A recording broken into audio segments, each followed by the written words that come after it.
Chief Minister Conrad K. Sangma has addressed concerns about the protection of the natural turf at the JN Stadium, which is set to host the Bryan concert on December 10.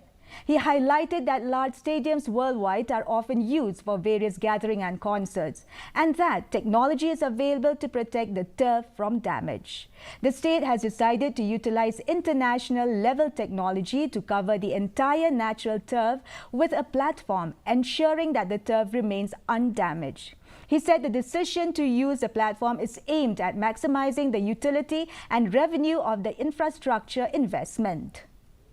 Obviously, the entire responsibility will be given to the organizers to ensure that that particular platform is seen, and we will obviously double check the technology, and only after our satisfaction is there by the department that we will allow it.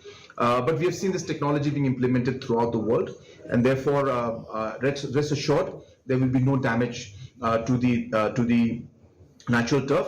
Whatever little spots that will be affected because the platform will be put in place, those will be recovered within 7 days, and that's the normal procedure that's followed throughout the world. A mother, father and their 14-year-old